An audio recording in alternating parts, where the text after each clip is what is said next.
Council to order. Could we have, well, I'm not going to do the roll call yet. So we're going to have our invocation, and that's going to be given by City Manager Aaron Adams, and then I will lead you in the flag salute. So if you'll stand, please, for the invocation. Thank you, Madam Mayor. Would you please stand and bow your heads with me? Dearly Father, Lord, we give you thanks for this day. We give you thanks for the blessing to call Temecula home, to work and play and live in this great city. Lord, we lift up all the folks in these times that are struggling, they're challenging with illness, infliction, unemployment, just challenges in life, Lord. We know that this last year has been difficult. We're lifting all those up that are hurting. Lord, we're also lifting up our first responders that are on the front line, healthcare workers, just continuing to fight the good fight. We pray for their health and their safety going forward. And Lord, I pray for wisdom and discernment for this city council over the business of the city this evening, Lord, and just continue to bless us, continue to look out after the city employees that are doing the good work of our community. And we give you all glory and honor in Jesus' name. Amen. Thank you, Aaron. If you please place your right hand over your heart and join me in saying, I pledge allegiance to the flag of the United States of America and to the republic for which it stands, one nation, under God, indivisible, with liberty and justice for all. Thank you. You may be seated. All right, Madam City Clerk, we are virtually here again. So if we could please have the roll call. Yes, Councilmember Alexander. Here. Unmute. Mayor Edwards. Here. Councilmember Ron. Here. Councilmember Schwank. I'm here. Councilmember Stewart. Here. All right, we have changed the agenda up just a little bit. So we're going to go right to public comments, and then that will be followed by city council reports and boards and commissions. So Madam City Clerk, do we have any public comments? Yes, Madam Mayor, we do have several public comments. So I'll go ahead and read the rules and then begin reading the public comments. A total of 30 minutes is provided for members of the public to address the City Council on items that appear on the consent calendar or a matter not listed on the agenda.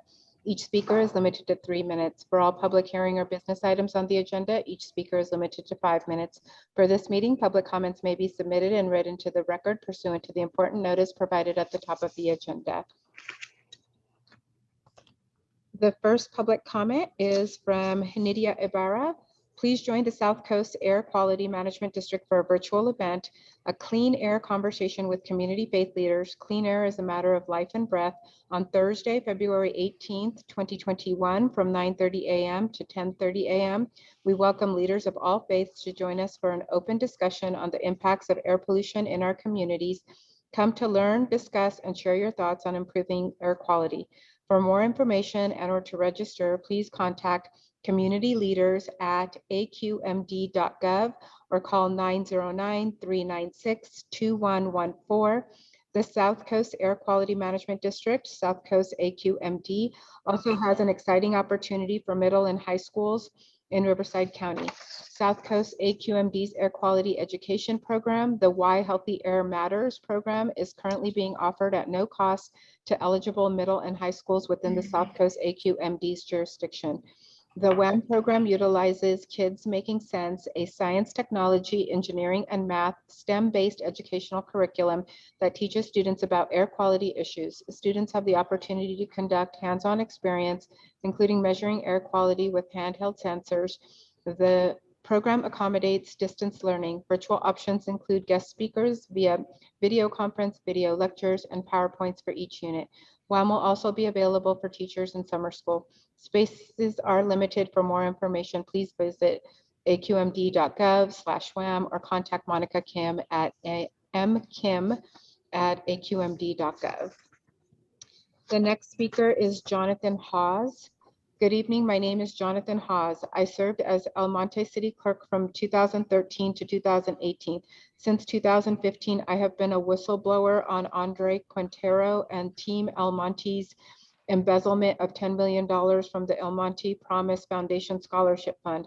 I have interviewed dozens of El Monte residents who have privately confirmed that promise funds were used for fraudulent trips to Vietnam and Haiti, a bogus consultant in Salt Lake City, house repairs, and other criminal activities. I have myself been interviewed by the FBI about 24 times. Documents providing the embezzlement have been submitted to the FBI and District Attorney's Office and are now available to the public online.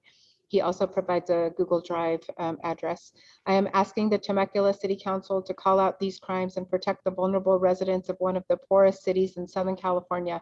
El Monte children who should have been provided with college scholarships were robbed. Andre Quintero and Team El Monte members must go to prison. If you have any questions, please call or text me at 626-863-2149. Thank you. The next speaker is Suzanne Lane. I would just like to remind everyone that truly all businesses are essential. It's somebody's livelihood. These are people's lives. So many are hurting and struggling to feed their families. Others are trying to make ends meet while having their children home all day distance learning. I can't even imagine how this will affect the children long term, short of the grace of God. Many are struggling with mental health issues due to this lockdown. It's been almost a year. Hopelessness is a real thing. Nobody talks about the real numbers. You won't hear them on mainstream media or big tech. Many people are dying because of this lockdown. Suicides, drug and alcohol addiction, domestic abuse, postponed surgeries and medical procedures. Clearly, the pandemic response is worse than the virus itself. The politics are so corrupt and the censoring so rampant that I don't even know if we can trust the numbers from our supposedly impartial scientific institutions. We need to insist that hydroxychloroquine be freely offered in Riverside County. It is a cure. Please reference the frontline doctors for further evidence. If we were truly in a pandemic and if the health department truly wanted to help the people, they would scream it from the highest mountain that HCQ is an effective preventative and a cure, and it's very inexpensive. So let's ask ourselves why HCQ is not being widely used. Instead, we are told to wear masks even though there's no evidence that they work at all, take COVID tests that are inaccurate, and encouraged to become part of an experimental vaccine trial. So much easier and more effective to just use HCQ. If someone had told you back in 2019 that the world would be in a global pandemic and under lockdown for 11 months and the entire globe would be wearing masks and democratic cities would be rioting and burning and race wars and people killed and businesses would close down and children out of school and churches closed because of a virus that has a recovery rate of 95% for those 70 and older and 99% for all other age groups, would you have believed them? I would have thought it preposterous. However, with the assistance of mainstream media, big tech censoring, tyrannical governors, constant fear mongering, and social shaming, this has been our reality for 11 months now. Let's be bold and go against the county and the health department and the governor. Let's open up completely. We are protected by the Constitution. Those who are afraid and want to wear a mask can do so. I personally will choose oxygen. The next speaker is Bob Cowell. City Hall is essential to the people of Temecula and all cities, just as grocery stores and gas stations are essential. Some other government offices are open. For example, US post offices and DMV offices. I got a jury duty summons the other day. Even the local AAA, not a government entity, is open to the public to conduct some DMV transactions and other travel and insurance services. Liquor stores, lotto sales, and AM/PM mini marts and 7-Eleven convenience stores all remain open, selling junk food, gas station, sushi, cigarettes, and beer and soda to the public. If these businesses and government operations can remain open and conduct in-person transactions with the public, then City Hall staff can too. Because City Hall is essential, it needs to open to its people, the people of the area. If it does not open, it tells the people of the area that City Hall is not essential. Therefore, employees need to be laid off and salaries cut. The next speaker didn't provide their name. They just signed it, a longtime Temecula resident. Why is the city closed for business? Are there plans to lay off any city employees, or are you just going to continue to pay them to do nothing like the teachers? In case you haven't noticed, our town is starting to look like trash. Is it no longer a priority to remove graffiti? The graffiti has been on the walls behind the gas station off Temecula Parkway across from 7-Eleven for over 6 months. Why do on our on and off ramps landscaping look so barren and dead? I thought this was going to be addressed with the highway improvements. It seems like Murrieta, Menifee, Lake Elsinore have done a much better job with their landscaping projects and keeping the homeless, tents, garbage off their streets.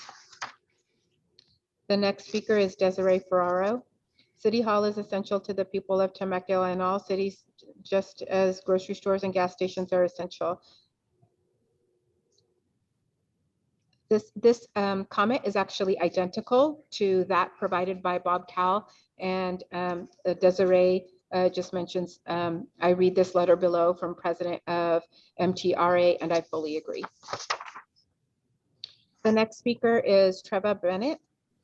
I'll say, dear officiants, at one time I agreed with you that City Hall should be shut down. The times they have changed. It is no longer necessary to shut down City Hall. Therefore, I am requesting you fling open the doors and get back to work. It's quite obvious shutting down City Hall is extremely wasteful to all. The next speaker is PJ. This one might go 3 minutes, so I'll start the clock. Thank you, Mayor and Council, for allowing me to use the opportunity to speak tonight in the wake of the second impeachment trial of a now disgraced one-term former president. But wait, Mayor Edwards, before you frown and thinking this is yet another politically charged and biased take on our national political divide, that's not why I'm writing today. Of course, I could write about the comments submitted to Council 2 weeks ago by outside agitators like a Bob Cal, a Murrieta resident who frequently crosses into our city's borders to spread lies and misinformation, littering our streets with seditious talk and conspiracy theories.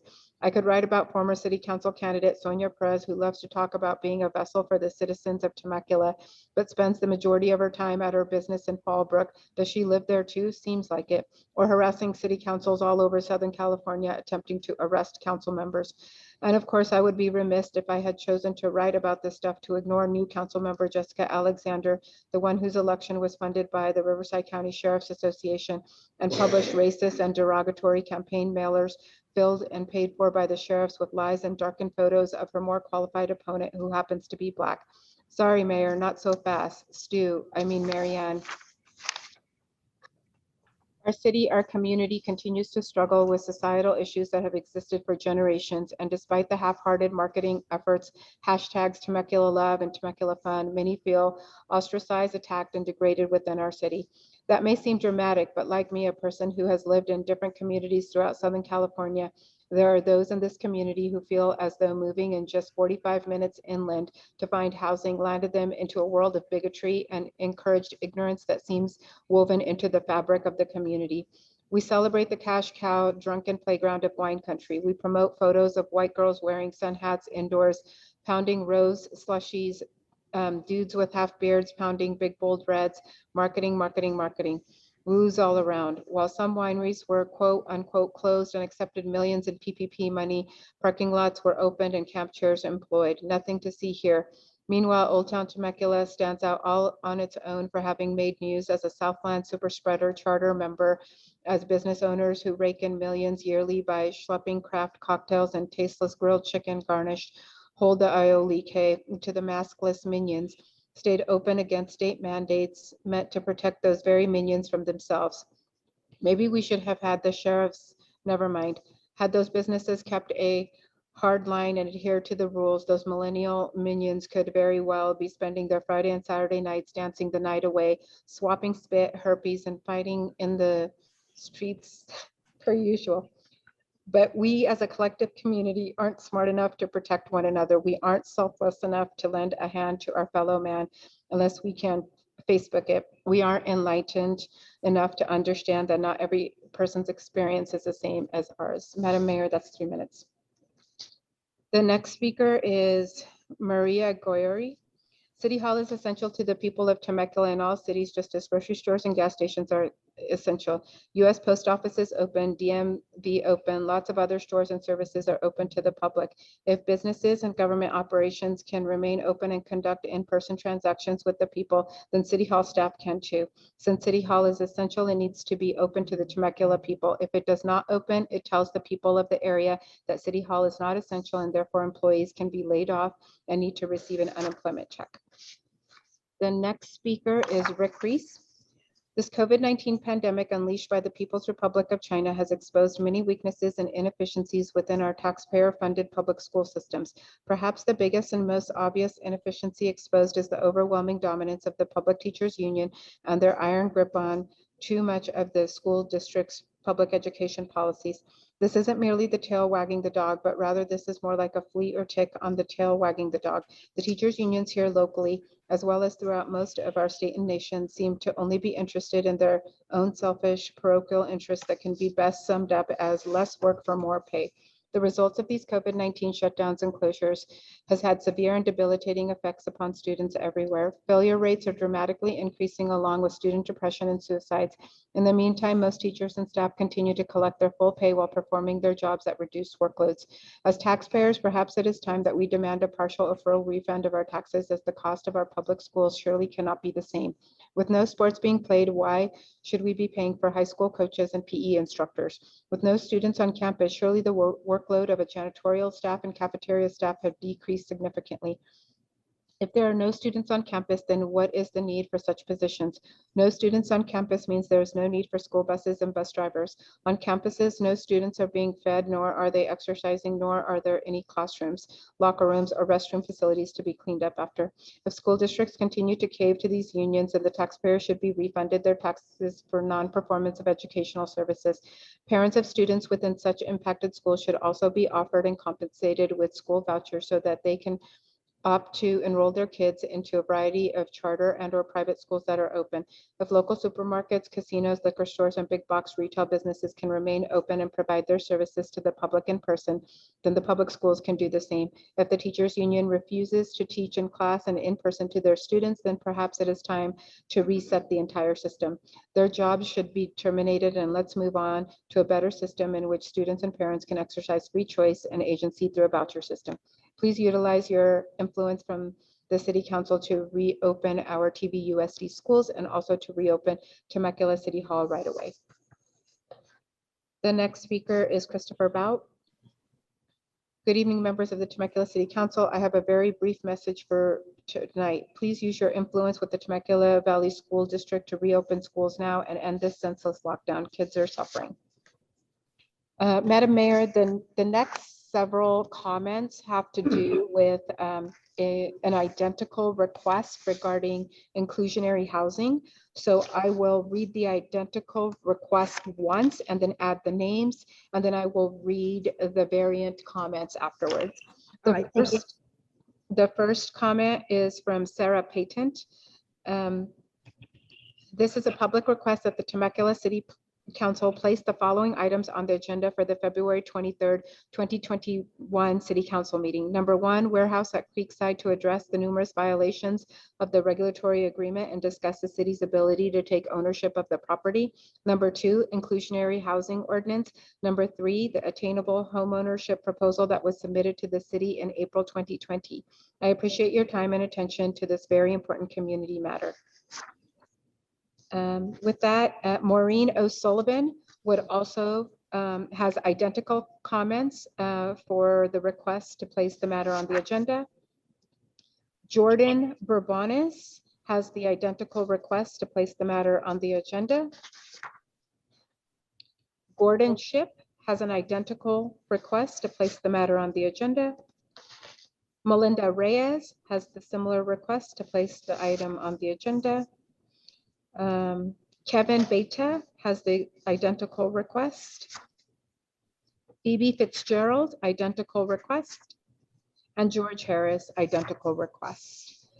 In addition to that, Melissa Bourbonis states, dear Councilmember Schwenk, please be a man of your word and make a motion tonight to put Laurel Lamont's proposal for attainable home ownership on the next council agenda. The next speaker is Kelsey Rosendale. She also has the identical request, but also added that her name is Kelsey Rosendale and she's lived in Temecula Valley for the past 27 years. During my time living in Temecula, it has grown to be a safe place where families come to raise their children. However, it has become apparent that only certain types of families are afforded the privilege to live in such place. This place was once known for its affordable housing and easy accessibility for commuters. However, in recent years, housing here in Temecula has not been attainable or inclusive. And then she has the identical request for placement on the agenda. Maura Johnson has the identical request for placement on the agenda. In addition, she writes, I appreciate your time and attention to this very important community matter. This is especially important to me as I am disabled and on unemployment at the time. I will not be able to work until March, and a little rent credit would be very helpful right now. I am a resident at the warehouse apartments and have been in good standing for almost 3 years. The fact that this is continually ignored is a shame. Our city needs to do better for all residents, not just all the Old Town patrons who live elsewhere. Old Town residents are what keep Old Town great. Courtney Sheehan has the same identical request and also states, numerous constituents and advocates have attempted to bring these matters to your attention continually over the past year, and the council has consistently ignored their requests. You, the Temecula City Council, have ignored your duty to serve and administer to the people of Temecula, all of the people of Temecula, not just the wealthy ones. It is time you do your duty and address these matters with voters and constituents instead of hiding from them and hoping they just go away. I personally am very disappointed to see this dereliction of duty on all of your parts. I appreciate your time and attention to this very important community matter, and I expect to see some movement on these items forthwith. The next speaker is Laurel Lamont, and she writes, it has been brought to my attention that the email I sent to all council members on February 1st, in which I requested 3 items related to attainable homeownership be placed on the agenda, was apparently not submitted in a timely manner. This has been an ongoing discussion between me and several members of the City Council for years. For reasons I do not understand, despite numerous requests, not a single council member has taken action or made a motion to place attainable homeownership on the agenda for discussion. I did not take an oath for public service, nor was I elected to represent local workforce constituents. On the contrary, Marianne Edwards, Matt Rons, James Stewart, Zach Schwenk, and now Jessica Alexander took an oath and were elected to represent these essential hardworking constituents. I find it interesting that council members take every opportunity during public meetings to brag about what a great job they have done with the affordable housing crisis. However, despite extensive conversations with city staff and council, it appears I cannot get anyone to publicly discuss a well-researched proposal which would assuage the housing crisis. More importantly, my proposal will provide the local workforce opportunities for upward mobility, unlike the trapped circumstances your profit-driven choices have left the local workforce. For the 100th time, I respectfully request you put the following items on the February 23rd City Council agenda. And they are the same items referenced before. And the last comment is from Tammy Acme. Attainable home ownership is important to me because I have friends that work and live in Temecula and they are not able to afford high quality housing for the wages they earn, keeping our city alive. Landlords in Temecula offer inadequate accommodations for essential workers and have no incentive to do better because our city is not holding them accountable. I am publicly requesting that the Temecula City Council place the following items on the agenda for the February 23rd, 2021 City Council meeting, and they are the same as previously stated. Mayor Edwards, that concludes the public comments. All right, thank you very much. Madam Mayor, may I just make a brief comment? You may, Mr. City Manager. In fact, I have your name to- written right here. To the numerous speakers that submitted comments tonight regarding affordable housing requests, I just want them to know they've been heard. Mayor Pro Tem Ron, it was you, I believe, several weeks ago that asked staff to bring back an affordable housing presentation, which staff is working on. Mr. Watson is scheduling that for the City Council on March 9th. So we'll have an affordable housing presentation going over everything we've done to date, everything we have in the pipeline. Also, it's very important to understand the housing element that we're in right now with respect to the general plan update. So we're going to walk the public, walk the council through all that. But again, that will be on the agenda March 9th. So I just wanted to make that clear to everyone that's engaged in this topic. Thank you, Aaron. Okay, I can cross you off the list now. All right, so we're going to move on to City Council reports. I'm going to kick this off this evening to talk about first It's Black History Month. And so I think we have a slide that we can show. And I just want to share with you some of the things that Temecula is doing for Black History Month. We're in a virtual environment, so that presents challenges of its own, but we're still going forward with many, many, many things. You can see right here, the virtual celebration of American Black History Month. So Old Town, and now this one says the theater first. So they've got a month-long virtual presentation. They're going to celebrate with music. They've got American artists who are coming, who made significant contributions to art. They're going to be performing. We've got, you can see a variety of the different artists that are there. And so you can go to Temecula Valley Museum's website, which will be, I have it right in front of me, TemeculaValleyMuseum.org. That was easy. And see some of these things. And then the theater is the same. So let me share with you what's going to happen at the museum. The museum has several exhibits online. So that's where you're going to go to TemeculaValleyMuseum.org. And they have something called Through Darkness to Light. And it's a photographic record that it's photographs taken along the Underground Railroad. Series photographs helps us imagine what the long road to freedom may have looked like as seen through the eyes of one of those who made the epic journey. The website will also feature a recorded online historical presentation on the Underground Railroad by Mount San Jacinto College Assistant Professor of African American Studies, Dr. Morgan Hudenpyle. This online lecture on the Underground Railroad will be available beginning February 15th, so day after Valentine's Day. And now on down to the theater. Old Town Community Theater will continue the virtual celebration, and everything's free virtual classical concert streaming on Facebook and YouTube, featuring classical cellist Anita Graff on Saturday, February the 20th at 5 p.m. And later this month, the theater presents a second show, Alan and Gary's Freedom Trilogy, Bayard. It's a new musical streaming free on Monday, February 22nd at 5 p.m. The previous production was Freedom Riders. Wonderful. That's a wonderful story, tragic and very moving. Civil Rights Musical premiered on Temecula stage in February 2018. Musical details the gestation of the iconic 1963 March for Civil Rights and the story of the man, Bayard Rustin, great civil rights strategist and an openly gay Black man chosen to organize and get the march on its feet. And then finally, we have a recorded recitation of Martin Luther King Jr.'s iconic I Have a Dream speech by local DJ Christopher Warren, and it'll be shared on February 28th to the American Black History page. And you can go to that on social media channels for the video montage. So there's a lot going on in Temecula, so thank you, Community Services Department, for continuing with your great programs and events, even in the face of the virtual environment. So there's something else I want to talk about too.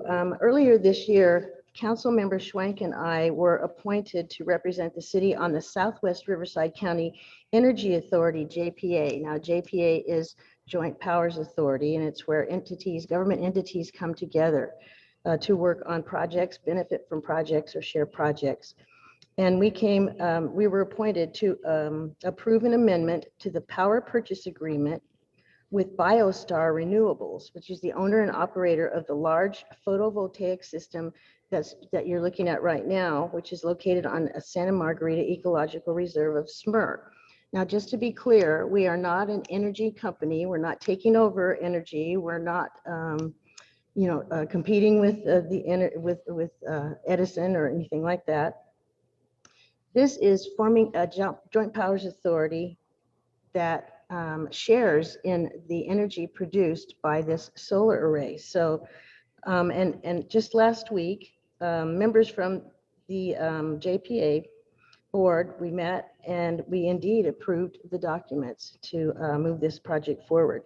And this action allows the cities to take advantage of Southern California Edison's RESBIT program, which allows the transfer of energy credits generated at this location site to be transferred to city accounts. So we get those energy credits. And once the system is energized and connected to the grid, both cities will be paying 15% less for our generated energy. So we'll be saving a lot of taxpayer dollars. The rate resets in 2027 when SCE rates or tariffs change, and we will benefit tremendously by those. And member Zach Schwank shares that that honor with me of serving on the JPA. And Zach, why don't you share the savings that we're going to realize over the next 30 years? Yeah, thank you, Madam Mayor. And it's certainly an honor to serve on that JPA. So there's some scenarios that can happen. Likely savings over this period would be a 2% annual. If you look at a SoCal Edison increase of 2% over that, you will save about $2 million. And it sort of can go up from there. So the actual savings will likely be somewhere between $2 and $11 million, which is a pretty significant amount of money that we'll save. And not only is this good for the pocketbook, but this is good for the environment, right? This is a good story to tell. And I mean, maybe even Councilmember Ron could sort of weigh in on there's an experiment part to this as well. There's science. This isn't just about solar energy, but there's some science experiments involved in this. Is that not correct? Yeah, it sure is actually. So, we actually came up with this concept more years ago than I want to admit now. But really, the property where this was built was over 20 acres of eucalyptus grove that was planted, and unfortunately took over a big chunk of the ecological reserve and created some environmental impacts, water quality impacts, and especially the fire impacts from that forest that shouldn't be there. And so this project was created as an opportunity to balance the needs for renewable energy, but also restore habitat. So on site, the panels are all different heights and different distances apart, and there's a lot of different treatments and things going on to allow the vegetation to return, allow the habitat to be restored. And there's a lot of research on occupancy and wildlife movement and other things. And at the end of the project, all of the panels will be removed, all the investment in restoring the habitat will be completed, and the city, fortunately gets to save some money, but the ecological reserve gets to be made whole at the end of the project. So it's a nice win-win for a lot of folks. Yeah, well, thank you, gentlemen. It is a win-win. There's one more thing that I would like to share with you. I have been trying, like everyone else, to get my appointment to get my flu shot, and I finally got the COVID vaccine today. And I would encourage everyone that is frustrated with trying to make your appointments and register, just keep trying. Tom and I were both on computers and telephones, refreshing the screen, refreshing. And so just keep trying, don't give up. Oh, there it is, there she is. It really didn't hurt as much as my face would indicate. It really wasn't that bad. And I have no after effects from it or anything. So I encourage you to get your vaccinations. And if you're wondering, how did I get in? Because I'm only, like 39 years old.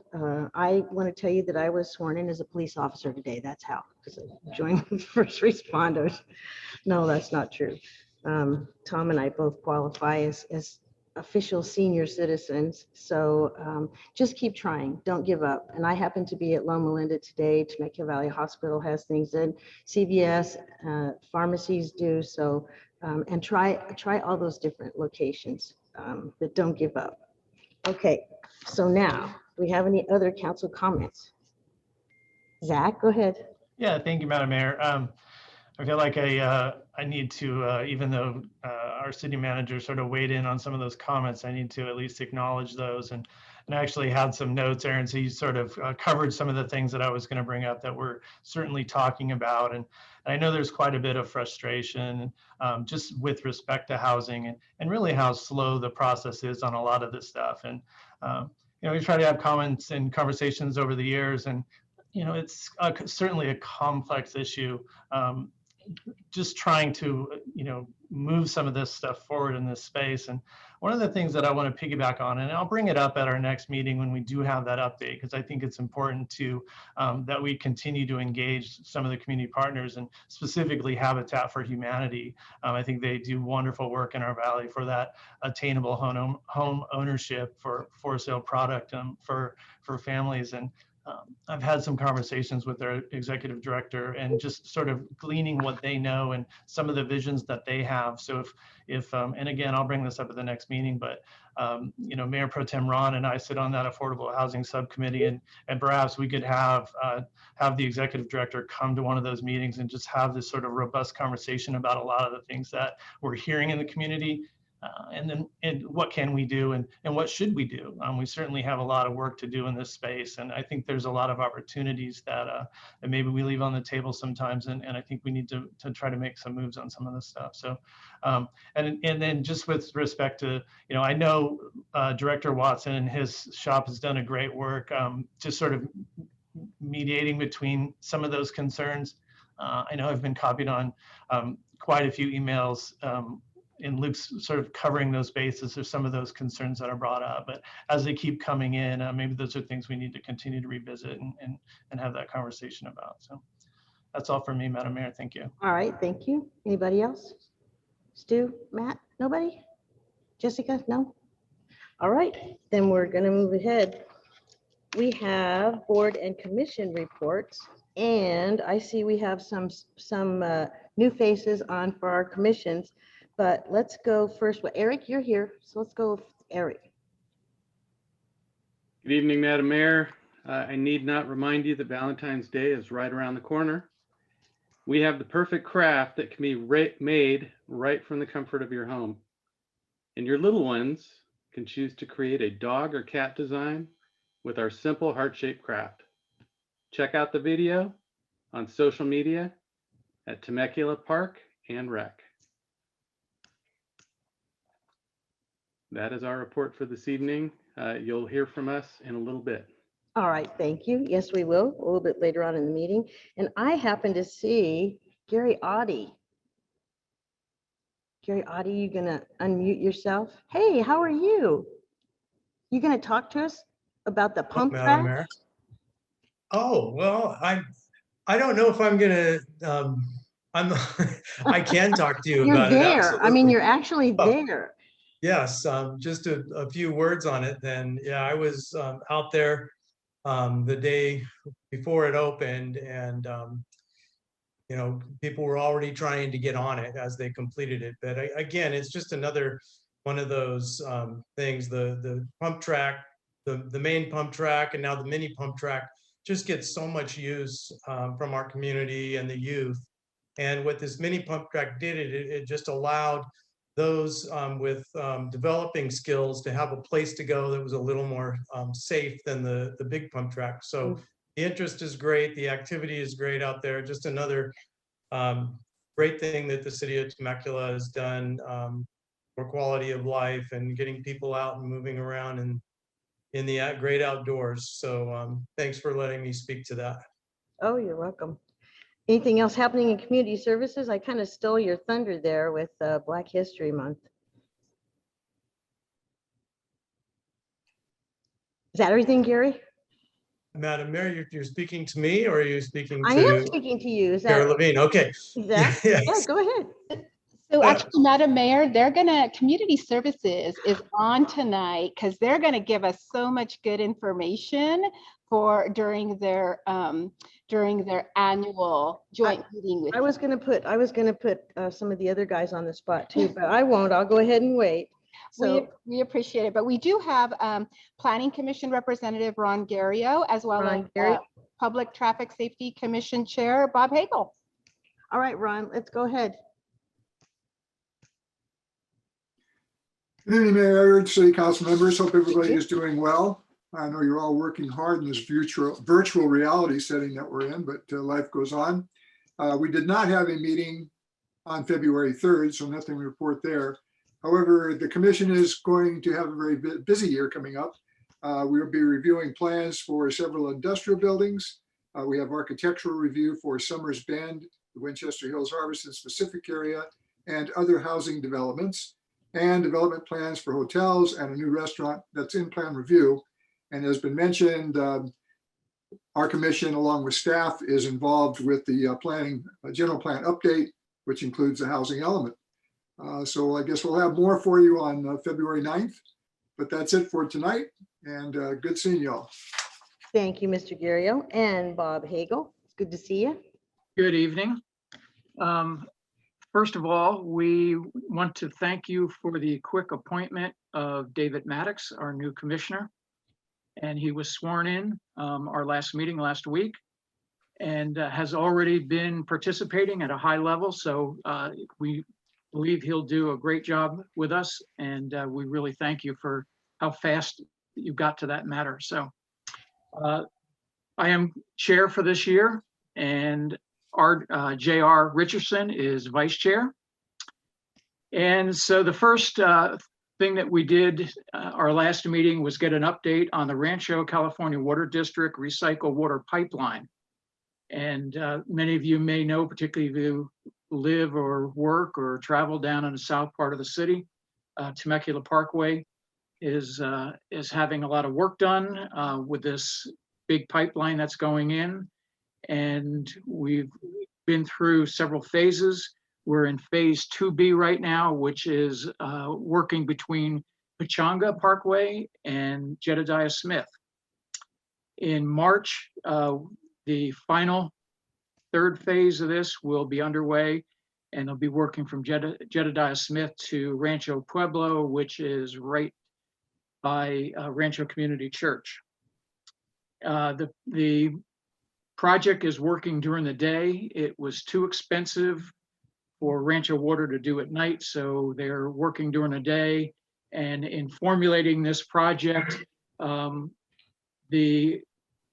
public works staff was able to work with them to get them to work longer hours and cut down on the time frame. So it's actually being done quicker than what was originally planned. And if you have any questions, Ron Marino is on with us tonight and can answer any of your specific questions that I don't have the knowledge to be able to answer. So the next item that we worked on was Rustic Glen Drive, which is north of Chaparral High School.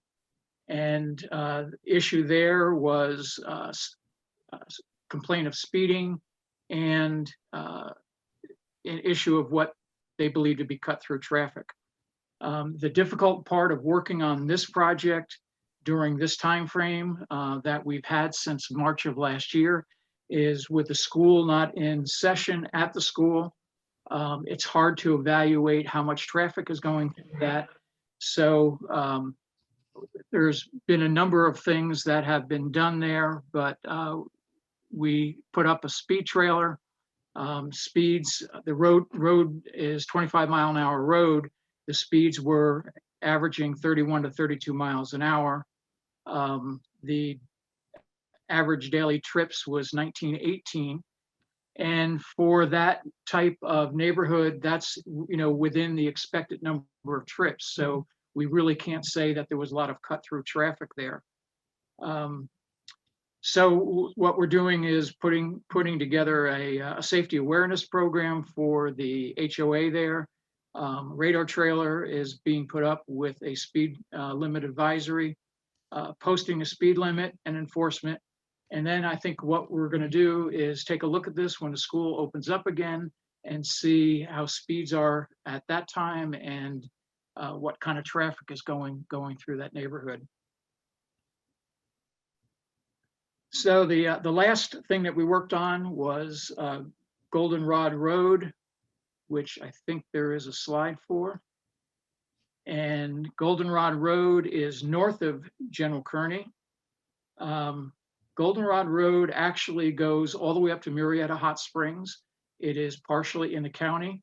So this Public Works Department, Pat and his team worked on this with the county. It took quite a bit of doing to get through all of this, but the issue there was, again, what it typically is through a neighborhood, which was speeding. and a good amount of traffic going through that area there. What we are doing is we're putting in an all-way stop sign at Franciscan and Mirasol. And with the cooperation of the county, there are bike sharrows that are going in, parking lane, and basically creating a visual reduction of the width of the road, which will help to slow traffic there. And that's it for the evening. You've been busy.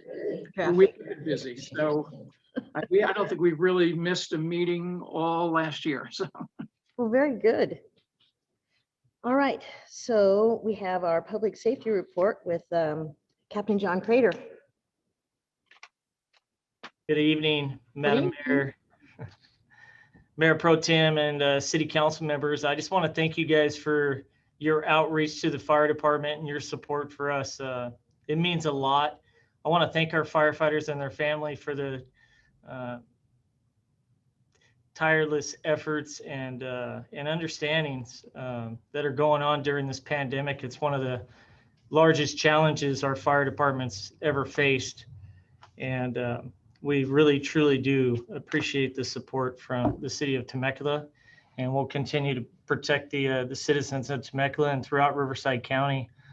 Tonight, I'm going to give you the stats for January 2021. I got a slide here. And we ran 783 calls in the month of January, 606 of those being medical in nature, 58 traffic collisions, and 11 fires. We are still at a pretty good pace here for medical calls due to COVID-19. The months of, December and January are very busy for us, and that we're starting to see that peak and slow down a little bit, like we're hearing on the news, and we're seeing at the local hospital as well. Next slide, please.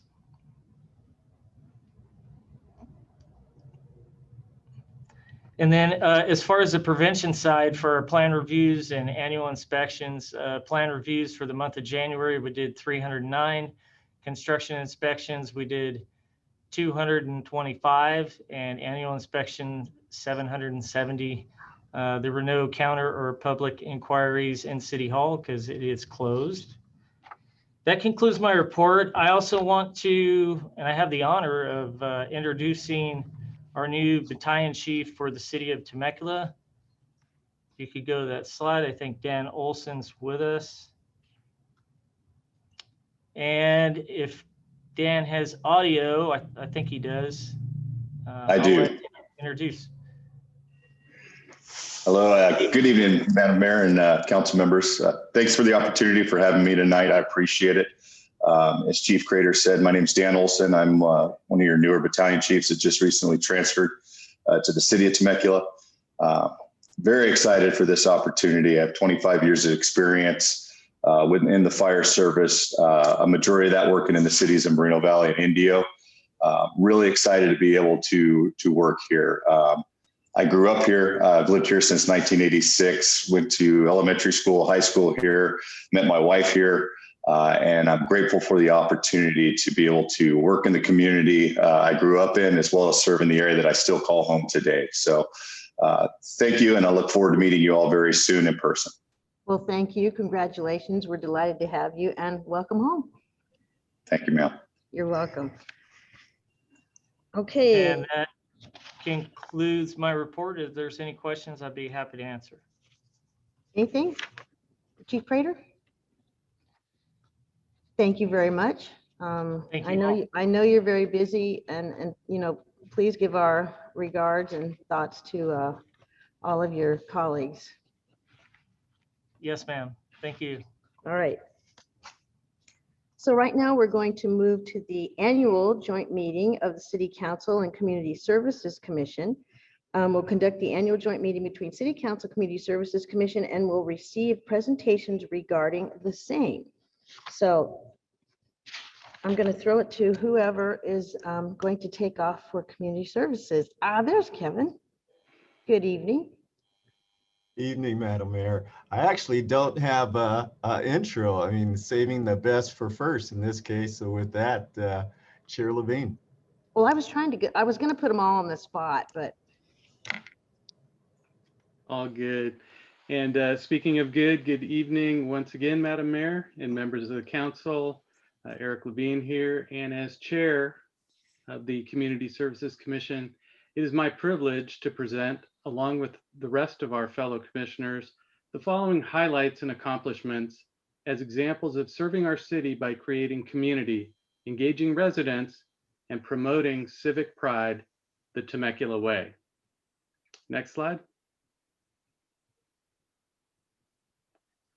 Now, I've proudly served the commission since 2015, and now each of our commissioners will now introduce themselves, beginning with Vice Chair Adam Ruiz.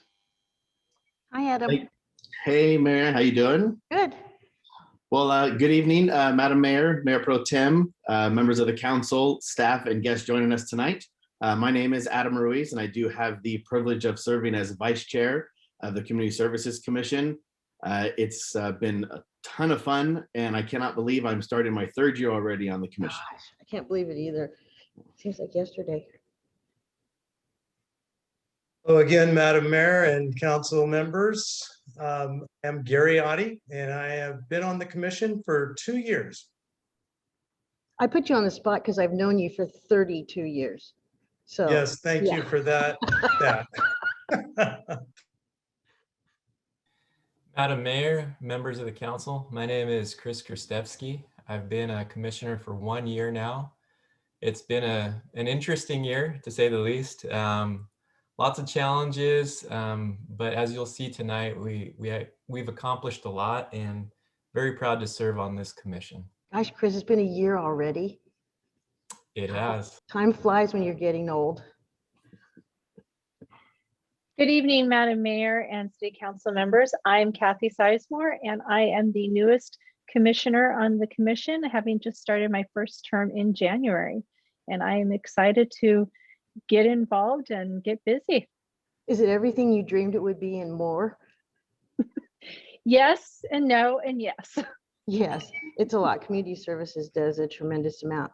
So we're meeting with you. So what else are we going to hear from you today?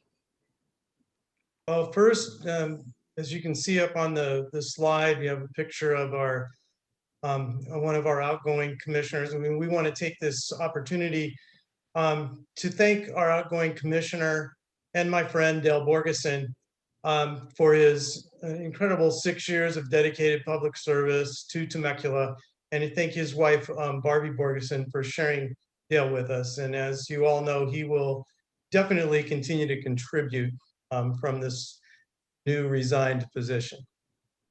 Yeah, Mr. B, I think I've known him for about 30 years, if he's, or as long as he's been here anyway. So thank you, Mr. B. And there's a great picture of Kevin, along with a long list.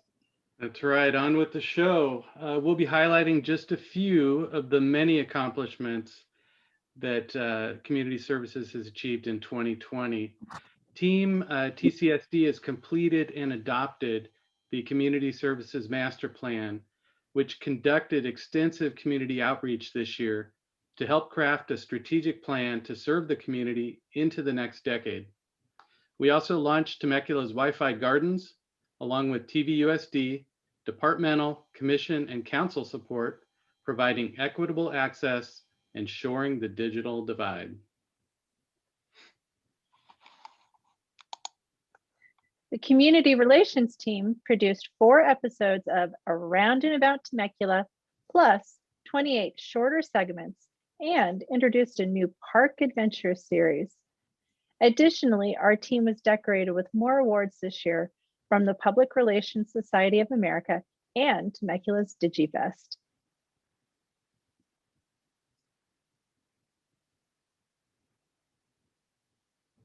Our Arts, Culture, and Entertainment division created merchandise from the new Arts and Culture map, expanded local artists' opportunities online, and increased awareness to serve visitors.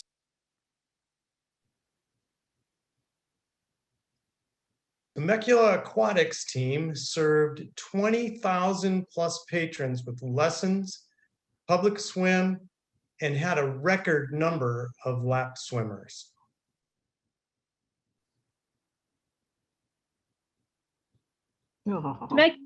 Temecula's contract classes division offered approximately 400 activities with 40 instructors serving 4,000 unique participants, and local heroes were profiled in the Hometown Heroes campaign online.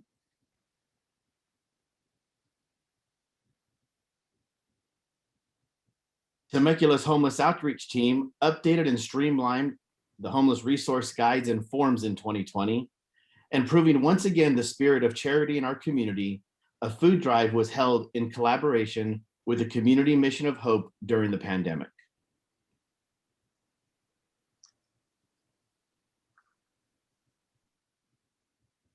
Our dedicated inclusive services team adapted programming and provided food, information, and valuable resources through creative drive-through events. Temecula's global citizens participated in hybrid programming to maintain continuity through the lockdown.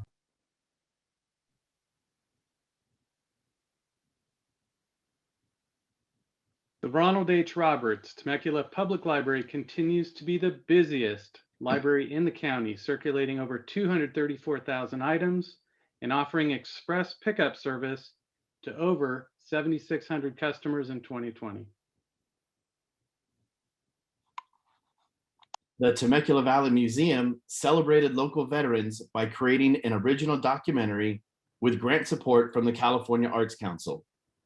It also had a plan to develop, exhibit, earned an honorable mention award, and adapted the popular Second Saturday Cultural Celebration program to an online format for everybody to enjoy.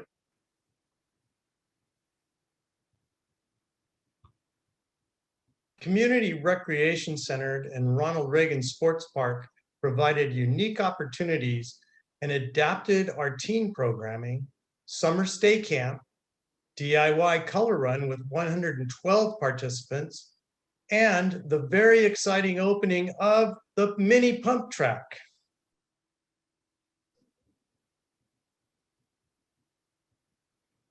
Mary Phillips Senior Center continues to offer drive-through meals and informational programs throughout the global pandemic, preserving the health, safety, and well-being of our most vulnerable and greatest generations. Our new buses and free senior shuttle service have proven a valuable resource, advancing access and equity.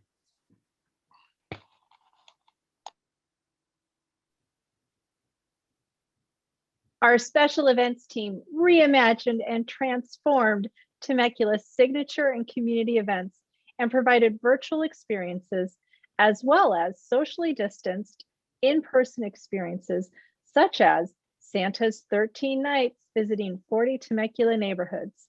They also hosted classes, blood drives, and served as voting and ballot drop-off sites for the 2020 general election. And it's no secret that sports are a passion of mine, and I'm happy to report that our sports division booked 41 tournaments and accommodated over 70 rental groups. And our park rangers provided residents and visitors with health and safety guidelines.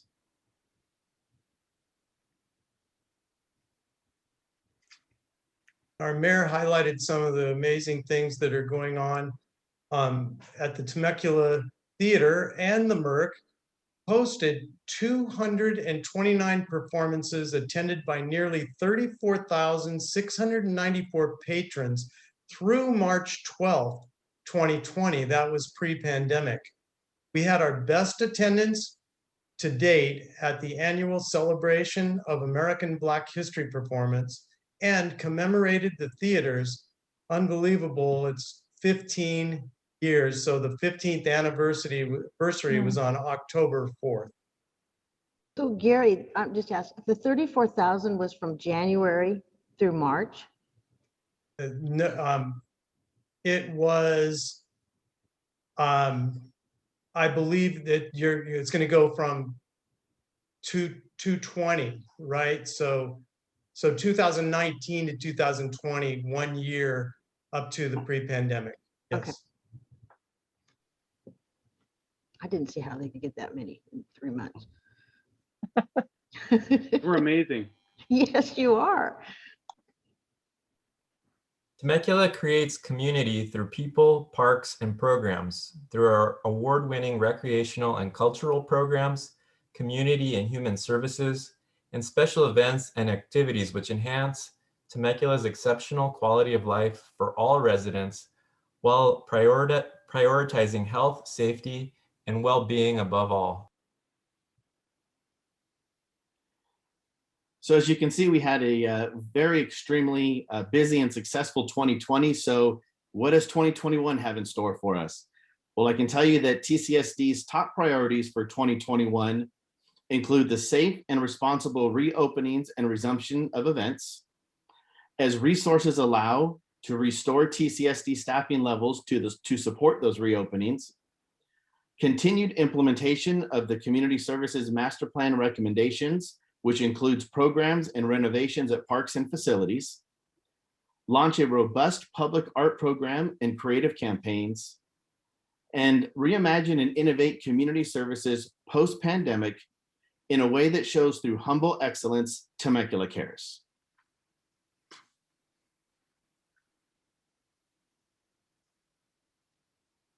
And the Community Services Commission would like to thank the City Council, our superior staff and outstanding director, as well as our wonderful residents for the opportunity and privilege to serve Temecula. We'd like to say cheers to a brighter 2021, a year of new opportunities.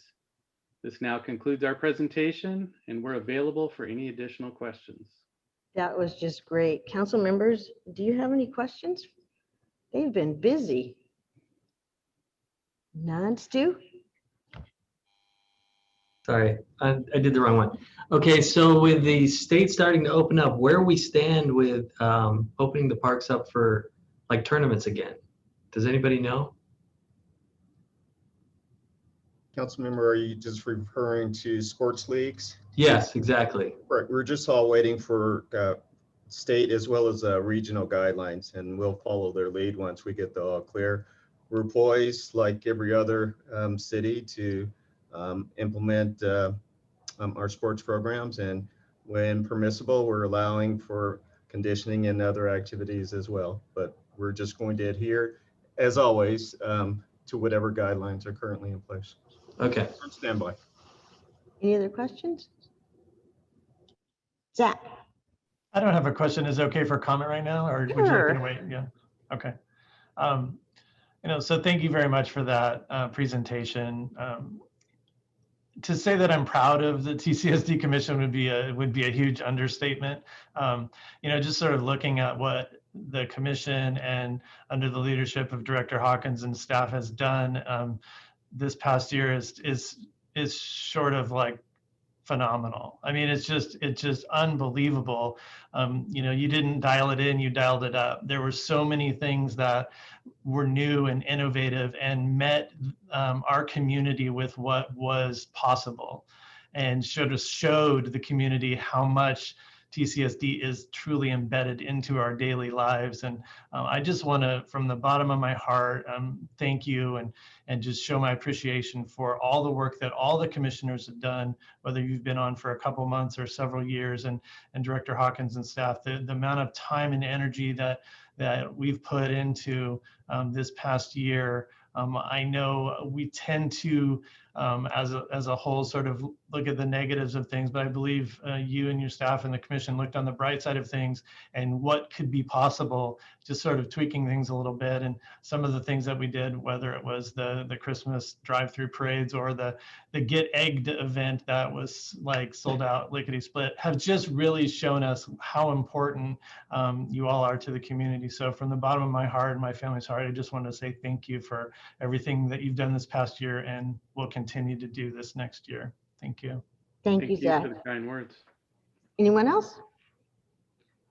I'd like to make a comment and say that anyone that thinks that employees and staff at City Hall are not busy during this time of COVID, they are very, very, very busy. And I think you've just seen a little snippet with these presentations of all that goes on still.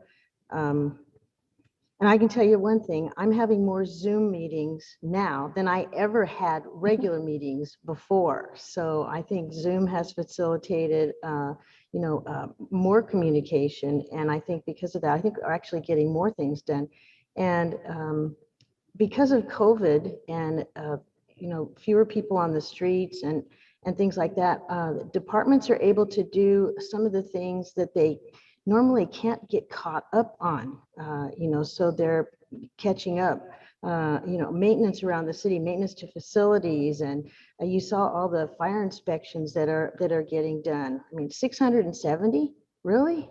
It's a lot. So we remain very, very busy at City Hall. It's like the duck that's on the pond.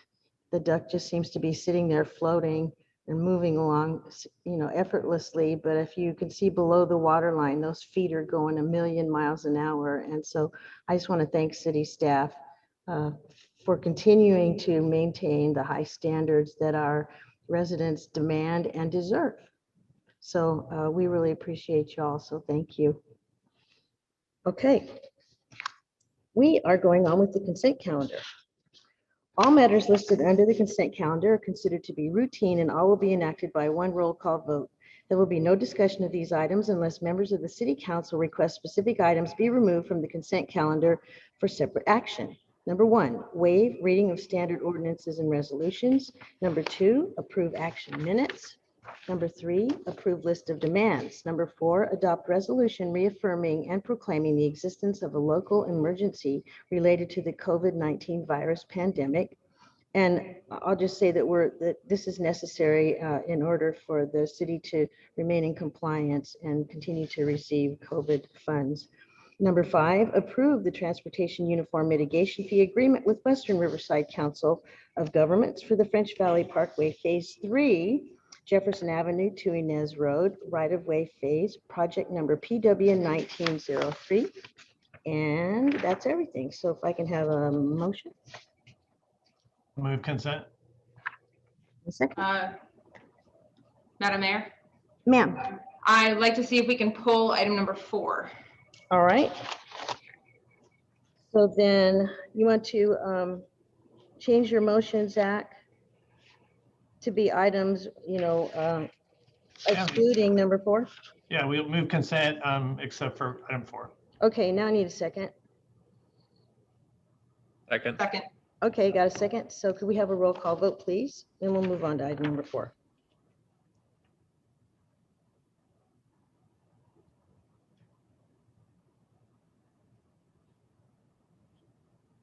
Andy's over there punching buttons. Yes, Madam Mayor, it took a minute there. That's okay. Councilmember Alexander, Aye. Mayor Edwards, Aye. Councilmember Ron, Aye. Councilmember Stewart, Aye. and Councilmember Schwenk. Aye. Okay, those items are approved. So item number 4, adopt resolution reaffirming and proclaiming the existence of a local emergency related to COVID-19 virus pandemic. So could we have a brief staff report? I kind of stole your thunder on this one too a little bit. Let me ask Councilmember Alexander if she would like a staff report or just wants to make a comment. If we can have a staff report, that would be fantastic if we could. Thank you, City Manager. Okay. This item is a routine item.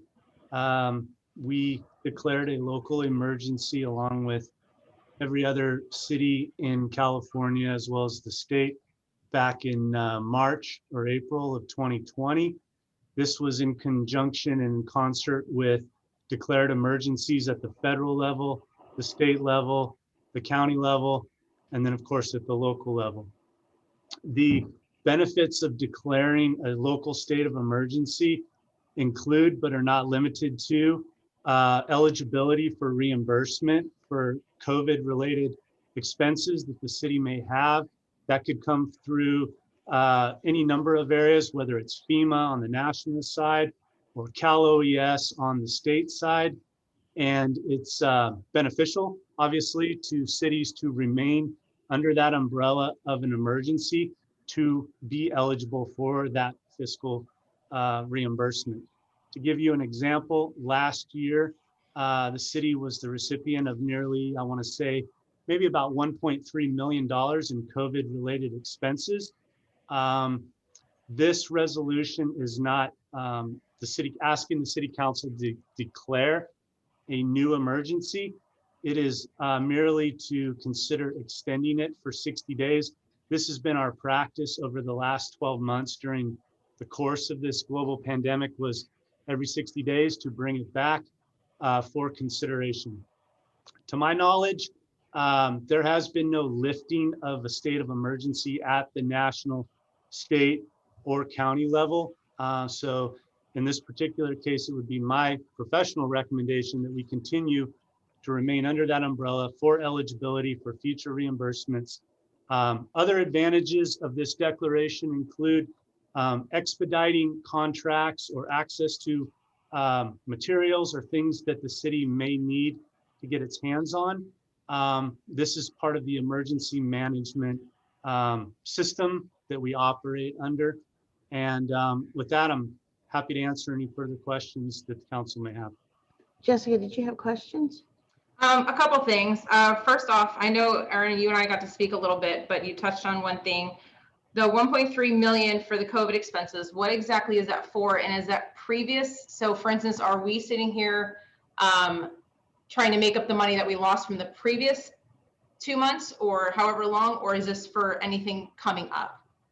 No, typically the way emergency funding occurs is you're spending money to basically mitigate a disaster, whether it be a flood, fire, a global pandemic, and you're spending money to mitigate that. That could be police costs, that could be fire costs that are attributable. It could be simply the costs associated with setting up outdoor dining in Old Town because of COVID state orders or government orders. The city has expended dollars battling this pandemic, and then we track these costs. And then when opportunities present themselves, we submit that to either FEMA or we submit it to the state of California. We wait and pray and hope that we will get reimbursed for that. Sometimes we do, sometimes we don't. But one thing I do know is we will not be eligible for a reimbursement if we're not under that current declaration of emergency. And Peter Thorson can back me up here if I've misstated anything legally in terms of the government code and or the Muni code. No, I think you've explained what the declaration is about, the reaffirmation of that declaration and how the funding for that works. I will say that the findings are based on the number of cases, the hospitalization, the ICU rates, but there's nothing in this resolution or the reaffirmation of the declaration that gets into some of the more controversial aspects of the state action, the stay-at-home orders or a lot of the health orders. That it makes no comment on those one way or the other. All it's saying is that there is a pandemic out there. It does affect the city, and that we want to make sure that we have all the authority that we need to deal with that pandemic, just as Aaron pointed out. Excellent. Well, I guess just some of the things that I guess I'm just going to state here as from my, thank you so much, Peter, for that, and Aaron Adams, city manager. I appreciate that. I'm going to just kind of call it what it is right now. Right here is we have a state of emergency, but what side are we looking at with the emergency? I'm deeply concerned for the impact on Temecula. I'm concerned for the impact on our state, but maybe in a little bit different respect than everybody's looking. So many of us are right here looking at COVID. However, are we taking those blinders off and seeing the impact on our residents, on our kids, on our jobs? And are we looking at the true impact of what's going on? Because I have here from the CDC just a couple months ago about the mental health, substance abuse, and suicide that's increasing for our families, our kids, our unemployment, and that goes across the spectrum. It doesn't matter what color anybody is, what income level anybody is at, and this breaks my heart.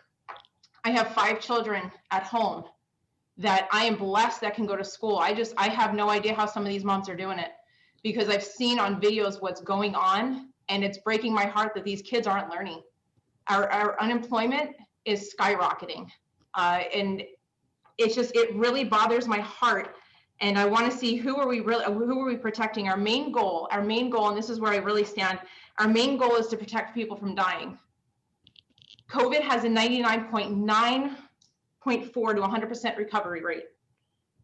But the fact of the matter is there are people obviously dying from suicide. There are bigger problems than what we are seeing. And I feel that we need to also have a voice for those people. When we're looking at unemployment, suicide, children online are committing suicide as well on school. I'm sure many of you have heard about that incident that happened last year where a child blew their brains out online. And it's the incidences like that we have to protect our children. We don't know what this situation is going to cause later on for our families, for our young children in the next 10 years, and what mental impact this is going to have on them. The domestic violence is increasing, child abuse is increasing, and in the hospitals is also increasing the amount of children coming in who are abused from their families because they're stuck in a home. And the situation is not normal. Also, people are getting denied medical services. People who have cancer are being denied treatment. What about those people? Who are the voices for those people? That also worries me, that people are having to sit with different stages of cancer and they can't get treatment because there are no doctors in there. Why? Because they're sent home. That being said, I stand for the people who should be making a living here in Temecula. I really do. To make a living is the only way to be able to survive is to make a living, and that's to get out and do a job and have a job. But how can we do that when we won't allow people to work? We have the ability. Temecula has done such an incredible job here for our city. We've done an incredible job being able to help our seniors, to help our most vulnerable. And those are the people that in my heart, I feel we need to focus on. We need to focus on helping the ones who cannot get out of their house, who are in fear. But what's incredible is Temecula, Aaron Adams has pointed out that Temecula has created such an avenue for these people that we are feeding people. We are bringing things to people.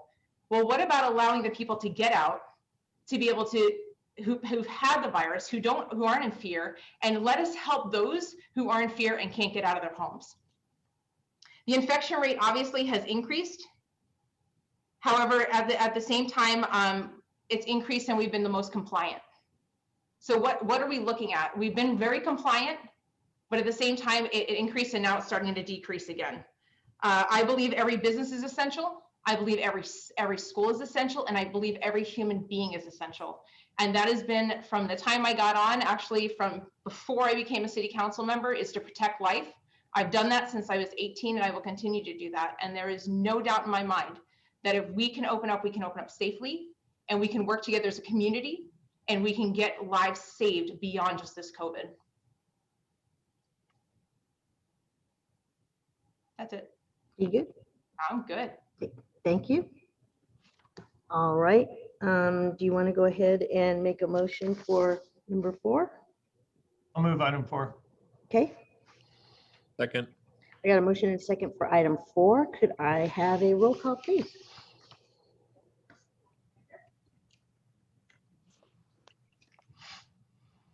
Yes, she called you. Oh, no.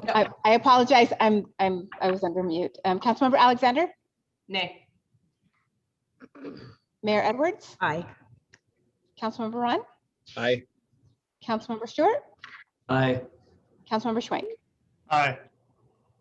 All right, thank you. So I am now going to recess the city council meeting to the scheduled meetings of Temecula Community Services District, successor agency to the Temecula Redevelopment Agency, the Temecula Housing Authority, and or Temecula Public Financing Authority.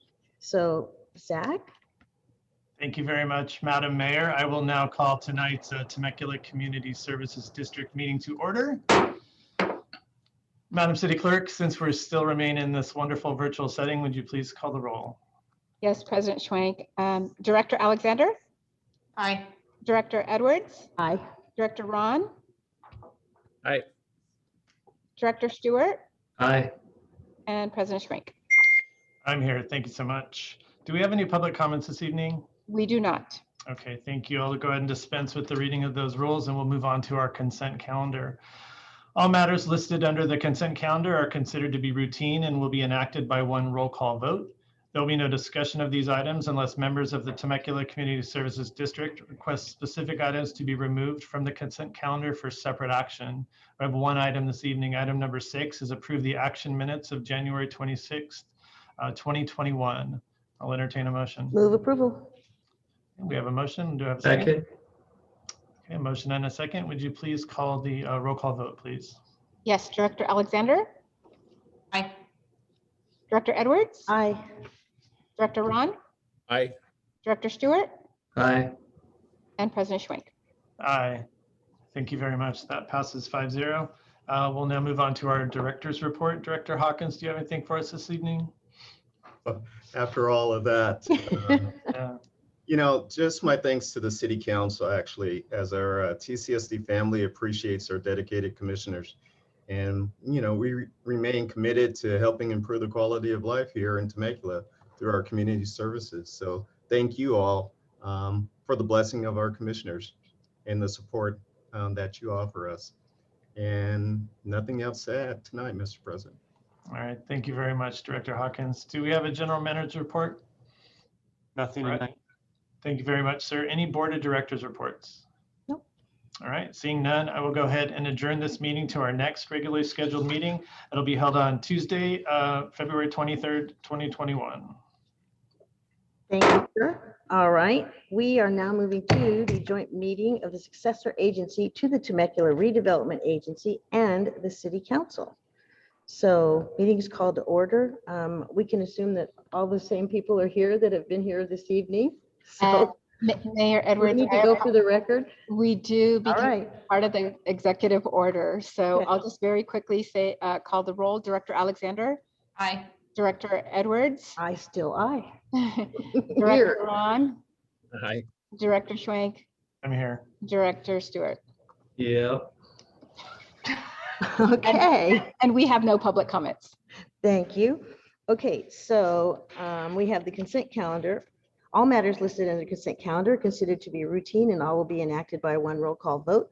There will be no discussion of these items unless members of the successor agency to the redevelopment agency request specific items be removed from the consent calendar for separate action. Item number 7, approve purchase and sale agreement for the purchase of 2 vacant parcels, assessor parcels number 910-262-009 and 910-262-010. And that is it. I need a motion. Motion. Second. All right, I have a motion and second. And could we have the roll call, please? Yes. Director Alexander, Aye. Chair Edwards, Aye. Director Ron, Aye. Director Stewart, Aye. Director Schwenk. Aye. Okay. Thank you. So we move on. So is there a SARTA General Manager's report? No, ma'am, nothing tonight. Thank you, Aaron. Board members, anything? If nothing, I will entertain a motion to adjourn. So move. Thank you. And, Second. oh, thank you. I have a motion and a second. And we don't need a roll call for this one, do we, Randy? All right, thank you. So we stand adjourned. Okay, so I am going to reconvene the Temecula City Council meeting and onto business item number 8. Review fiscal year 2021-22 budget policies and priorities. And I think we have Finance Director Hennessy with us this evening. Hi, Jennifer. Good evening, Madam Mayor and City Council members. I'm going to share my screen real quick. Okay. Can you all see that? Mm-hmm. All right. So tonight we wanted to do a brief presentation as we're launching the beginning of our budget cycle to go through the priorities and certain policies within the budget document.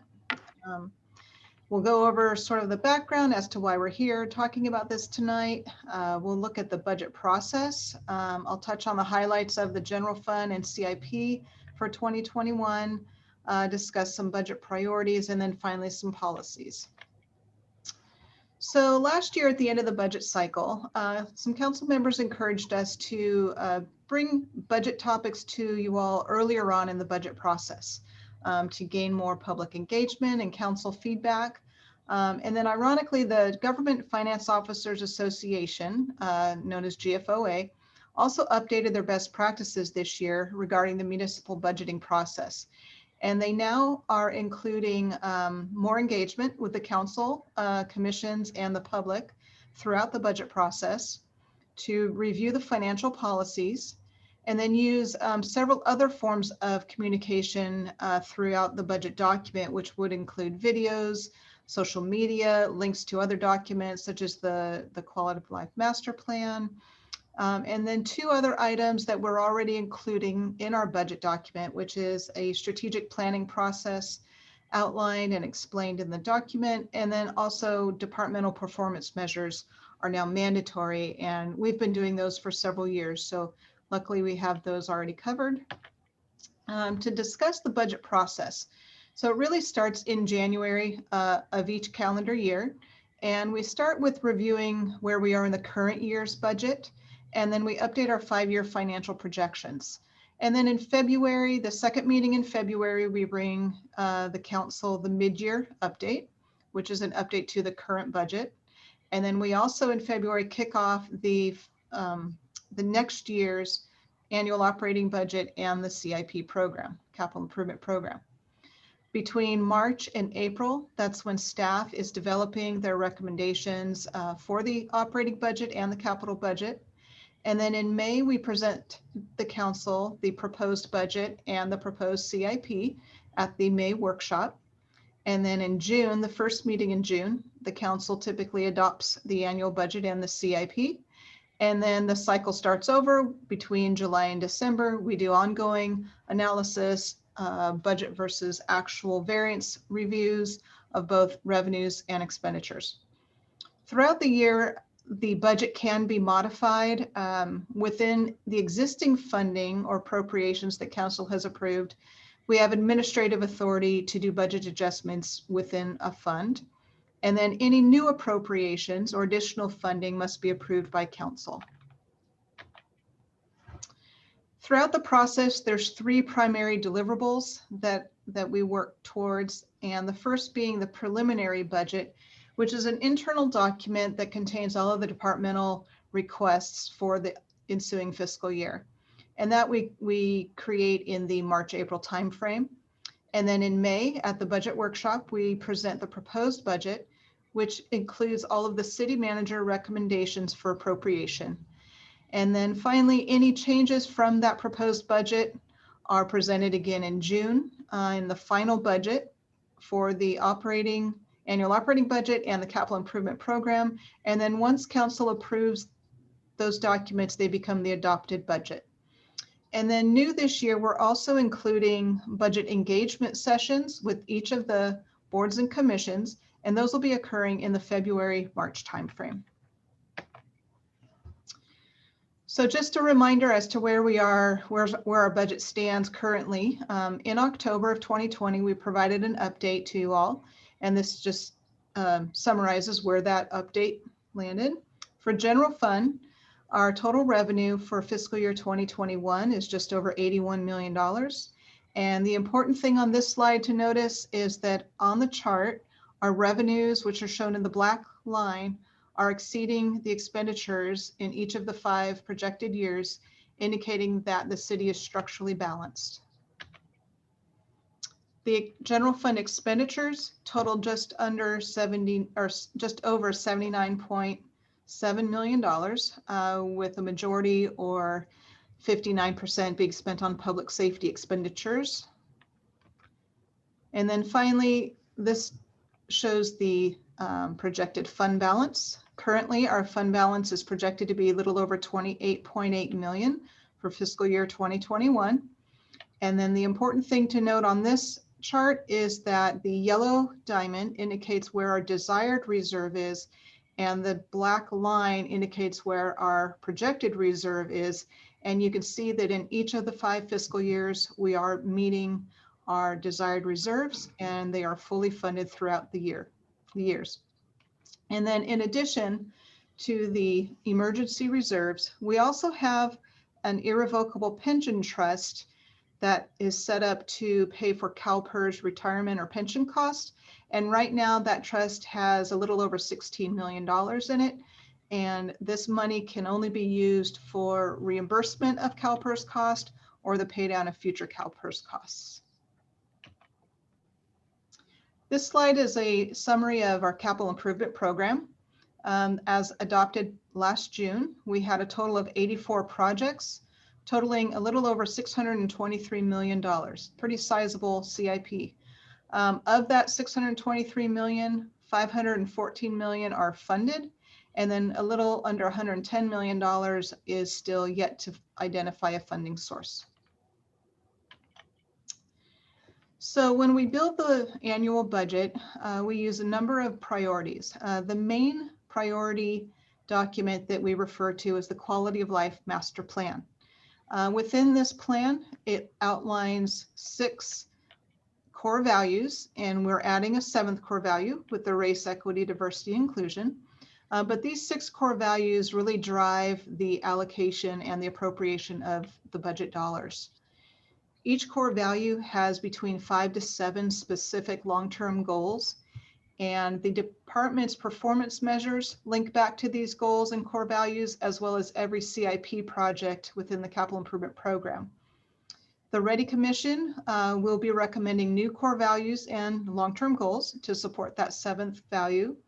And the Community Development Department is currently updating the QLMP during fiscal year 2021. Other priorities that are utilized to build the budget would include the prior year carryover. So this is for any projects that we started in the prior fiscal year that maybe weren't quite done. We want to make sure that we carry over and earmark enough budget to complete those projects. Next, we have community satisfaction surveys. So every couple of years, we do a survey of the community and we find out what the community's highest priorities are. And we utilize that information to build the recommendations in the budget and in the CIP. Boards and commissions feedback. So that's the new step we're adding this year, bringing the budget earlier on to each board and commission, getting their feedback, as well as the public who attends those meetings. And then we have a number of master plans. So we have community services master plan, we have the bicycle master plan, and all of the information in those documents are utilized to build primarily our CIP, but also our operating budget. And then finally, a number of city council budget policies and fiscal policies help influence the recommendations that will be presented to you in May as part of the proposed budget. So we'll look at a few of those budget policies. There are quite a few of them listed in the annual operating budget, and each year as you adopt the annual budget, you're also adopting the budget and fiscal policies within. Three primary policies are utilized to develop the budget each year, and we'll look at each of those individually. The first one, and probably the most important one, is the fund balance and reserves policy. So fund balance is defined as the accumulated savings from year to year when revenues exceed expenditures, and they make up 3 primary components. The first component of fund balance is known as our reserve for economic uncertainty. This amount is established by taking 20% of our general fund operating expenditures. And currently for fiscal year 2021, this totals just under $16 million. The next component of fund balance is the secondary reserve, and this is also set by budget policy, and it totals 5% of general fund operating expenditures, or just under $4 million currently. And then the next we have what is called assigned fund balance, and this represents any commitments we have to fund future obligations.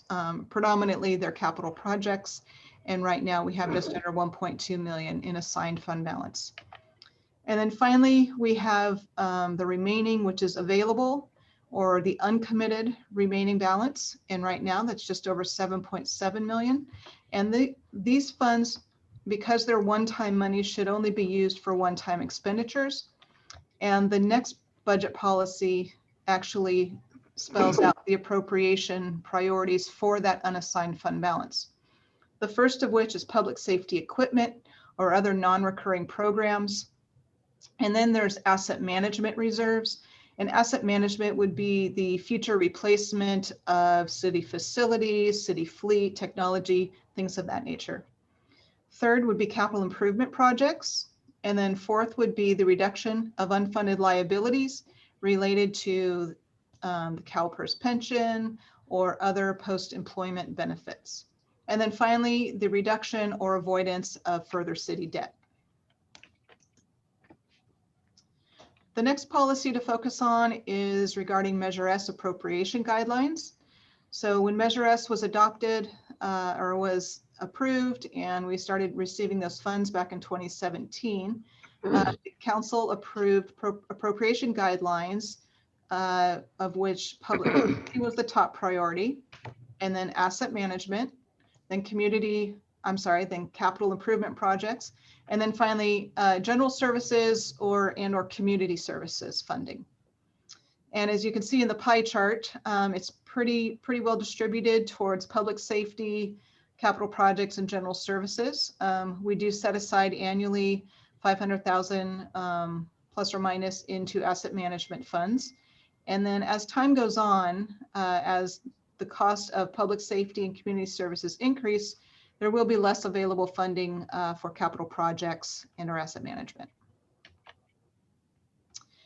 And then the next policy to look at is contingency planning. And this came very much into play with the development of this budget year just because of the COVID pandemic and the unknown impacts on the economy. So we look at, there's two components of the contingency plan. The first one is when we're dealing with one-time events. So non-recurring fiscal constraints. So this could be a one-time natural disaster, or if the state mandated a payment from our general fund to the state, which has happened in the past. We want to make sure that we have a guideline in place to deal with this type of event. So in that event, our secondary reserve, or that 5% of operating expenditures, the secondary reserve shall be first used and fully exhausted before we would dip into the reserve for economic uncertainty. And the ongoing fiscal constraint component would be in the event that we lost a major revenue source, or we had a major economic downturn in which it's a multi-year or a much larger decrease to our revenue, which takes much longer for the city to restructure its expenditure base to fit within the lower revenue base. So it's a little bit different criteria, but again, we would utilize the secondary reserve first. Then we would utilize the reserve for economic uncertainty to give us time to reduce our expenditure base. And what the policy now states is that we would not use the reserves more than 2 budget cycles. So also within the budget policies are a number of metrics or dollar thresholds that we will go through here very quickly. These are also approved by the council each year. The first of which, as we've talked about, is the reserve for economic uncertainty. It's established at 20% of the general fund operating expenditures. The secondary reserve established at 5% of the general fund operating expenditures. The threshold to identify a capital improvement project right now is $30,000 in value, and the project would have a long-term lifespan and or be non-recurring. Public safety staffing levels. So within the budget document, as well as other documents, we do have thresholds for public safety staffing. For fire, we aim to staff at 4 firefighters per engine or truck. And then police staffing, we aim to reach 1 officer per 1,000 in population. And that staffing metric actually came from the general plan. Next, we have the replacement fund thresholds. So these would be assets that are tracked in a replacement schedule. And we would be setting aside funds each year to build a balance so that we can buy the replacement of that asset. So for fleet and or equipment, the asset must cost more than $10,000 and have a 3 or more year lifespan. And then for technology equipment, the threshold is $3,000 with a 3 or more year lifespan. And then finally, the last is the pension trust contribution. Right now, the policy states that we would set aside 30% of any general fund operating budget surplus. So at the end of each fiscal year, after we close the books, we look and see what the surplus is, and then we could set aside 30% of that surplus up to $2 million per year. And this is the funding source that has built the $16 million pension trust that we currently have. Also in the policy are signature delegations, and currently the city manager has been delegated a threshold of $60,000 for signing authority for contracts and agreements. He has $25,000 signing authority for settlements. And then under an emergency authorization, those limits are waived, as well as the public works bidding requirements are currently being waived while we're under the emergency authority. So with that, we can open it up for discussion, and I'm happy to answer any questions that you might have. Okay, thank you. That just looked terrific, Jan. Does anybody have any questions? I have a couple of things. So we're talking about the pension, and obviously we have planned for it by establishing those policies. When you hear about other cities saying that they're, you know, they owe $300 million to their pension plan, is that the unfunded liabilities that they're talking about? Yes, that is what that would be referring to. And so we have set enough money aside that we don't have unfunded liabilities. Not exactly. We do have an unfunded liability, but what this money that's been set aside is designed to do is to offset the anticipated annual rate increases that PERS has. They've changed their actuarial methods a few years ago. So they've projected higher and higher PERS rates throughout the next decade. So what we've done is set aside these funds so that we can utilize these funds to pay down those increases and to cover those increased PERS rates. Excellent. I think I'm clear on everything else, I think. So nobody has any more questions? Comments? Is this a receive and file? Madam Mayor, may I just add one? Sure, Aaron. I think it's worth mentioning.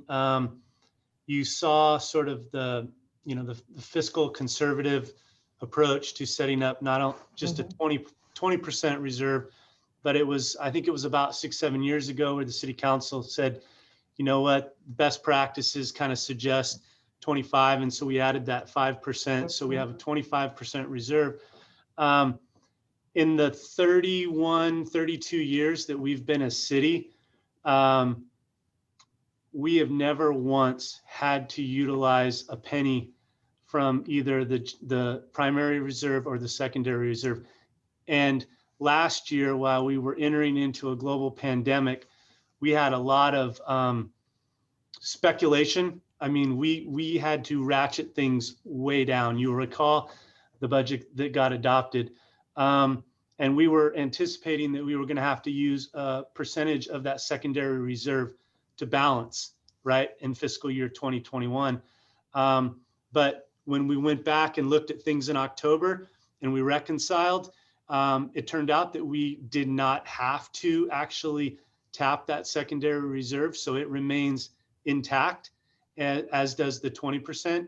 And this year, when we start to put together budget, that reserve will just continue to roll over into fiscal year 21, 22, and God willing, every year thereafter. So I just think it's worth mentioning that we've weathered a lot of storms, the Great Recession and a global pandemic, and we've managed to manage our fiscal resources in a manner that we did not have to touch those savings accounts. So appreciate Jen, her team, the good stewards that they've been for the city of Temecula. So thank you for that time.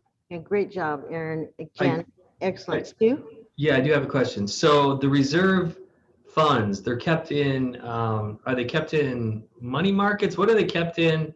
And that interest that is accrued in those accounts, does that come back out to the general fund, or does that stay in and then increase the balance? How does that work?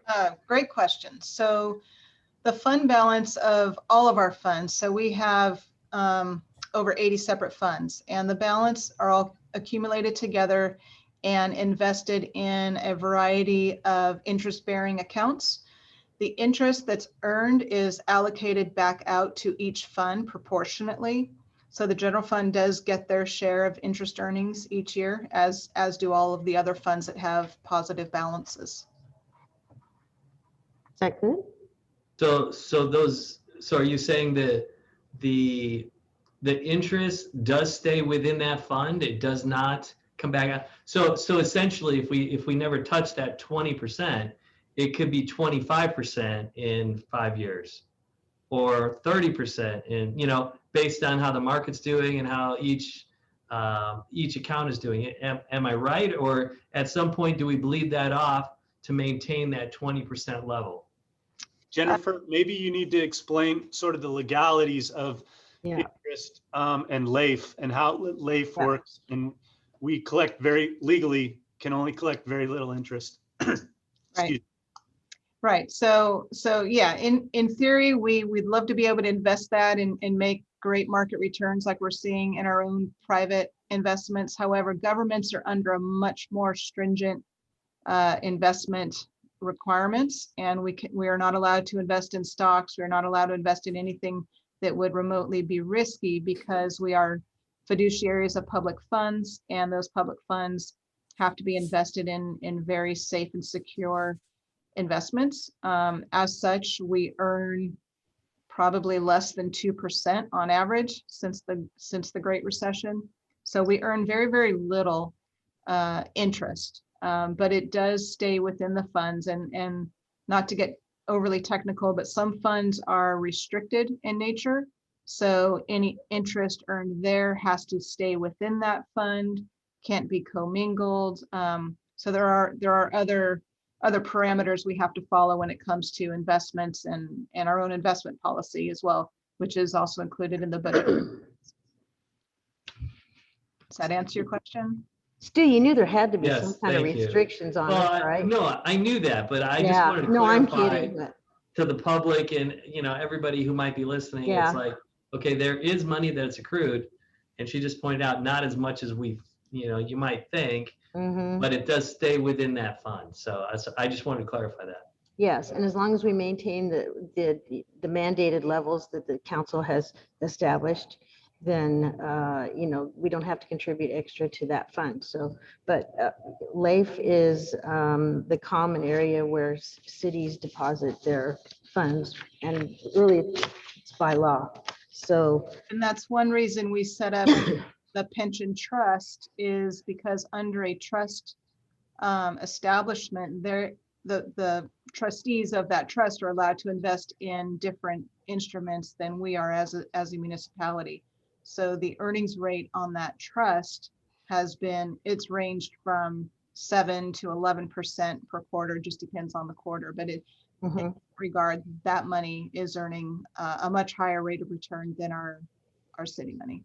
in fact, when they considered the last increases in the amount that they would, they were going to lower the rate at PERS, the part that they contribute, and Assistant City Manager Butler and I flew to Sacramento and spoke to the board at the PERS hearings, and so it was very revealing, and I think that we were able to offset it, that 1 year, but we knew that wouldn't last for long. So great job, you guys, really. So, and I appreciate the fact that we are getting, residents more involved, business owners more involved. We always have, but we're going to, make sure that people are notified and included in all of the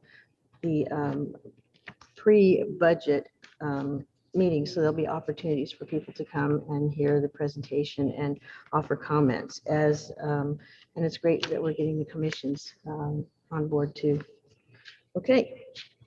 Madam Mayor, Yes, may I just? sure. I'm sorry, Zach, I didn't see you. Thank you. That tends to happen a little bit. I got to get maybe brighter clothes or something. I'm sorry. Director Hennessy, I just wanted to say thank you so much for the presentation. I think, getting this in front of council and the community that early like this is helpful. I had brought up some of those concerns last year of just sort of stretching out that timeline a little bit and giving us a little more time to digest that. So I certainly appreciate that. And I know it takes some effort to get here and to do this in that sort of expanded timeline. But I just wanted to say that I appreciate that. And I certainly look forward to seeing a little more civic engagement along the process, which I know we're going to do. So I just want to say thank you. Thank you, Zach. Anybody else? Matt? Just real quick, always a phenomenal job, in your department and great opportunity for us to have better understanding of where we're going. The sensitivity analysis aspect of this that you've provided in the past, I think is an incredible tool for us to be able to prepare and, decisions made, from a management perspective and a finance perspective helped us weather, a very difficult time for the city. So it speaks very highly of Aaron, your team, and Jennifer, your decision-making and team as well. Not all cities can have the kind of report that you gave here this evening. I'm very proud to see that Temecula did. Thank you, Matt. Everybody good? All right. So city manager report, anything, Aaron? Nothing further tonight, Madam Mayor. Nothing. Peter? I have no further reports, Madam Mayor. All right, then I will entertain a motion to adjourn. Move adjournment. And? I'll second. All right, motion and second, and all in favor? Aye. Aye. Stand adjourned. Thank you.